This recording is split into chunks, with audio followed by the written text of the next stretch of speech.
ನಮಸ್ಕಾರ. ವಿಶ್ವಾನಿ ಟಿವಿಗೆ ಸ್ವಾಗತ. ನಾನು ಚಿದಾನಂದ್ ರುದ್ರಾಪುರ್ಮಾಡ್. ಬಾರ್ಡರ್ ಗವಾಸ್ಕರ್ ಟ್ರೋಫಿಯ ಅಂತಿಮ ಟೆಸ್ಟ್ ಪಂದ್ಯ ಸಿಡ್ನಿ ಅಂಗಳದಲ್ಲಿ ನಡೆಯುತ್ತಿದೆ.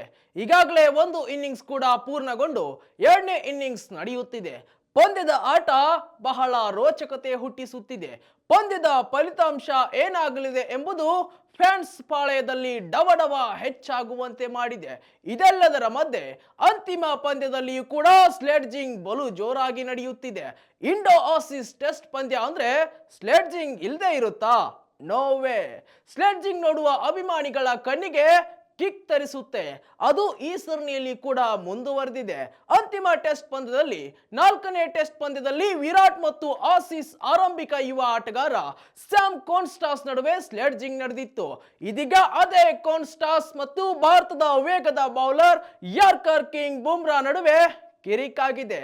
ಹಾಗಾದ್ರೆ ಸ್ಲೆಡ್ಜಿಂಗ್ ಪರಿ ಯಾವ ರೀತಿ ಇತ್ತು? ಅದಕ್ಕೆ ಬುಮ್ರಾ ಕೊಟ್ಟ ತಿರುಗೇಟು ಎಂತದ್ದು? ಇಲ್ಲಿದೆ ನೋಡಿ. ಮೊದಲ ಇನ್ನಿಂಗ್ಸ್ ಬ್ಯಾಟಿಂಗ್ ಮುಗಿಸಿ ಬೌಲಿಂಗ್ ಮಾಡಲು ರೆಡಿ ಆಯಿತು ಭಾರತದ ತಂಡ. ಅದು ದಿನದ ಕೊನೆಯಲ್ಲಿ ಆಟ ನಡೆಯುತ್ತಿತ್ತು. ಆಗ ಬೌಲಿಂಗ್ ಮಾಡುತ್ತಿದ್ದವರು ಅಂತಿಮ ಟೆಸ್ಟ್ ಪಂದ್ಯದ ಕ್ಯಾಪ್ಟನ್ ಜಸ್ಪ್ರೀತ್ ಬುಮ್ರಾ. ಈ ಸಮಯದಲ್ಲಿ ಒಂದು ಘಟನೆ ನಡೆಯಿತು.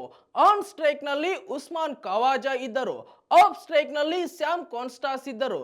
ನಂತರ ಬೌಲಿಂಗ್ ಮಾಡಲು ತಯಾರಾದ ಜಸ್ಪ್ರೀತ್ ಬುಮ್ರಾಗೆ ಉಸ್ಮಾನ್ ಖ್ವಾಜಾ ಪದೇ ಪದೇ ವೇಟ್ ಮಾಡಲು ಹೇಳಿದರು. ಬುಮ್ರಾ ಒಮ್ಮೆ ಬೌಲ್ ಮಾಡಲು ಬಂದಾಗ ಇನ್ನೂ ರೆಡಿಯಾಗಿಲ್ಲ, ವೇಟ್ ಮಾಡಿ ಎಂದರು ಖ್ವಾಜಾ. ಆಗ ಸ್ವಲ್ಪ ಸಿಟ್ಟಾದ ಬುಮ್ರಾ ಎಷ್ಟು ಲೇಟ್ ಮಾಡೋದು ಎನ್ನೋ ಹಾಗೆ ಕೈ ಸನ್ನೆ ಮಾಡಿದರು. ಈ ವೇಳೆ ಮಧ್ಯೆ ಪ್ರವೇಶಿಸಿದ ಆಸೀಸ್ ಯುವ ಬ್ಯಾಟರ್ ಕಾನ್ಸ್ಟಾಸ್ ಬುಮ್ರಾ ಬಳಿ ತೆರಳಿ ಸ್ಲೆಡ್ಜಿಂಗ್ ಮಾಡಿದ್ದಾರೆ. ಇದರಿಂದ ಕೋಪಗೊಂಡ ಬುಮ್ರಾ ಆತನ ವಿರುದ್ಧ ಆಕ್ರೋಶ ಹೊರಹಾಕಿದ್ದಾರೆ. ನಂತರ ಟೀಂ ಇಂಡಿಯಾ ಆಟಗಾರರು ಬಂದು ಸ್ಯಾಮ್ ವಿರುದ್ಧ ಆಕ್ರೋಶ ಹೊರಹಾಕಿದರು. ಇವರಿಬ್ಬರ ಜಗಳವನ್ನ ಅಂಪೈರ್ ಮಧ್ಯ ಪ್ರವೇಶ ಮಾಡಿ ತಿಳಿಗೊಳಿಸಿದರು. ಇದಕ್ಕೇನೆ ಕಾಯುತ್ತಿದ್ದ ಬೂಮ್ ಬೂಮ್ ಬುಮ್ರಾ ಅದೇ ಸಿಟ್ಟಿನಲ್ಲಿ ಬೌಲಿಂಗ್ ಮಾಡಿ ಉಸ್ಮಾನ್ ಖವಾಜಾ ವಿಕೆಟ್ ಉರುಳಿಸಿದರು. ಆಗ ಟೀಂ ಇಂಡಿಯಾ ಹುಲಿಗಳ ಅಬ್ಬರ ನೋಡಬೇಕಿತ್ತು. ಅತ್ತ ಉಸ್ಮಾನ್ ಖವಾಜಾ ವಿಕೆಟ್ ಬೀಳುತ್ತಿದ್ದಂತೆ ಸ್ಯಾಮ್ ಸಪ್ಪೆ ಮುಖವನ್ನ ಕೆಳಗೆ ಹಾಕಿ ಪ್ಯಾವಿಲಿಯನ್ ಕಡೆಗೆ ಹೆಜ್ಜೆ ಹಾಕಿದರು. ಇದೀಗ ಈ ವಿಡಿಯೋ ಭಾರಿ ವೈರಲ್ ಆಗುತ್ತಿದೆ.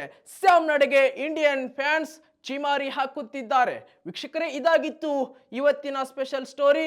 ಮತ್ತಷ್ಟು ವೈವಿಧ್ಯಮಯ ಸುದ್ದಿಗಳಿಗಾಗಿ ವಿಶ್ವಾನಿ ಟಿವಿ ಸ್ಪೆಷಲ್ ಚಾನಲ್ ಅನ್ನ ಸಬ್ಸ್ಕ್ರೈಬ್ ಮಾಡಿ. ನಮಸ್ಕಾರ.